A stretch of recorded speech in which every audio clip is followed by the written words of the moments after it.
All right, let's jump right in. We're about to look at one of the most intense moments in the Apostle Paul's entire life. I mean, this is a moment where he is surrounded, he's being beaten, and he is literally seconds from being killed. But instead of this being the end of his story, it actually becomes the stage for a rhetorical masterpiece. So in this explainer, we're going to break down exactly how Paul turned this moment of mortal peril into an incredible platform for his message. So just listen to that. Get rid of him! That is the sound of pure, unadulterated fury. Try to picture it, a chaotic, swirling crowd in the temple courts in Jerusalem, and their rage is just boiling over. This is what they're screaming about Paul. He's been grabbed, he's been beaten, and they're accusing him of defiling their most holy site. The situation is completely out of control, and this cry, well, it's a death sentence. Okay, so the scene for all this drama is the steps of the Roman barracks. Roman soldiers have just pulled Paul out of the mob, but they are literally having to carry him because the crowd is so violent they're still trying to get their hands on him. This isn't just a simple disagreement. This is a full-blown, life-threatening riot. Let's just pause for a second and really think about the raw danger here. Paul is in chains, his entire mission is hanging by a thread, and his life is just moments away from being snuffed out. For anyone watching, this looks like the end. It's over. But what he does next, well, it changes absolutely everything. Just when it seems like the noise, the chaos, is going to completely consume him, Paul makes a pivot. He actually asks the Roman commander for permission to speak, and when he gets it, he turns to face the very people who were just trying to kill him, and he does something so unexpected it just transforms the entire dynamic of the moment. And right here, this is Paul's first strategic masterstroke. In the middle of all that chaos, he doesn't shout back in Greek, the language of the Romans. Nope, he speaks in Aramaic, their heart language, the language of their homes, their heritage, their worship, and just like that, the mob is stunned into silence. It shatters their assumption that he's just some foreign enemy, and suddenly he has their complete attention. So how does he use this brand new, unexpected silence? Now that he has their attention, he doesn't immediately start defending himself.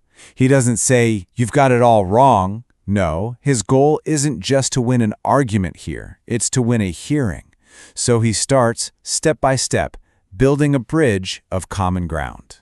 Just look at this list. Every single point is like a carefully chosen key designed to unlock their hostility.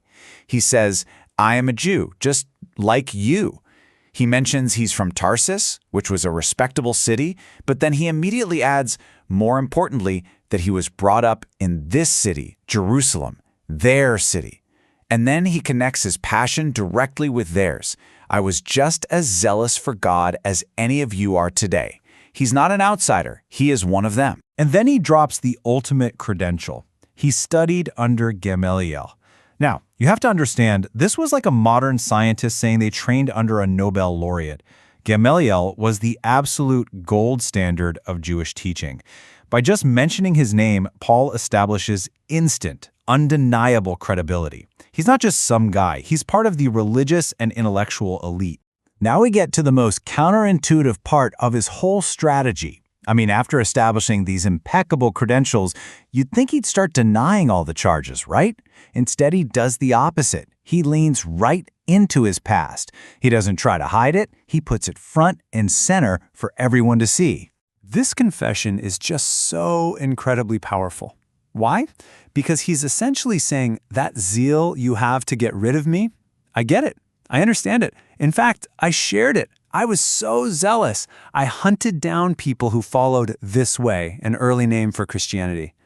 This kind of brutal honesty completely aligns him with their passion, and it sets up the most crucial question. What on earth could possibly change a man like that? You see, by detailing the full extent of his persecution and noting it was sanctioned by the high priest himself, he makes his past zeal totally irrefutable. He's not just telling them he was zealous, he's showing them the receipts. And this makes his testimony about what happened next, his encounter with Christ, all the more shocking and all the more believable. Only something truly supernatural could have turned this man completely around. So, okay, what does this 2,000-year-old defense on a set of stone steps have to do with us today? Honestly, everything. Paul's masterclass in communication is absolutely timeless. It shows us how to turn our own moments of opposition into opportunities. And this right here is the core takeaway. The moments that feel like we're in chains, whether it's criticism or misunderstanding or even outright hostility, they don't have to be the end of the story. Paul shows us that those chains can actually become a microphone.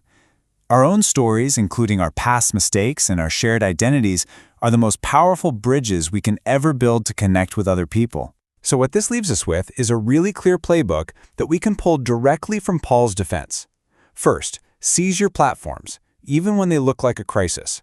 Second, speak their language. Connect in a way that builds bridges, not walls.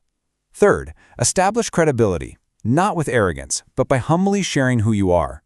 And finally, don't ever be afraid to own your past. It's often the most powerful part of your story. So, we'll end with this question for you to think about. We all face mobs of some kind, right? Maybe it's criticism online, maybe it's conflict at work, or misunderstanding in our own families. Paul's example really challenges us to ask, instead of just defending ourselves, how can we use our unique story, our own credentials, and even our past failures to silence the noise and build a bridge?